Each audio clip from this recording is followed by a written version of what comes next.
ચાલો ધોરણ 4 ગણિત કેટલું ભારે અને કેટલું હલકું એનો જો અભ્યાસ કરવો હોય તો ત્રાજવા દ્વારા આપણે જોઈએ તો આ ત્રાજવાની અંદર છે એક બાજુ 500 ગ્રામ વસ્તુ છે અને બીજી બાજુ છે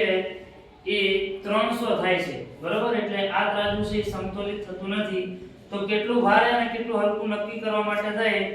અને આપણે એક બાજુ થોડું વજન મૂકવો પડશે એટલે કે આ બાજુ 500 ગ્રામ છે તો આ બાજુ આપણે બીજું 200 ગ્રામ જેટલું કોઈ વસ્તુ મૂકીએ તો છે એ ત્રાજવું સમતોલિત થાય બરોબર તો અહીંયા તમે જોઈ શકો છો કે 200 ગ્રામની જગ્યાએ છે એ આપણી પાસે 200 ગ્રામની વસ્તુ નથી એટલે શું થાય છે તો કે 250 ગ્રામ આપણે મૂક્યું એટલે હવે ફરી પાછું ત્રાજવું છે એ કેવું થયું અસમતોલિત થયું એટલે કે એક બાજુનું વજન છે એ ઓછું છે જો આપણે સમતોલિત કરવા માટે થઈ અને બીજું 50 ગ્રામ જો મૂકીએ તો સમતોલિત થઈ જાય એટલે બધાને ખબર પડે છે ને કઈ વસ્તુ કેટલી ભારે છે અને કેટલી હલકી ખબર પડે છે ઓકે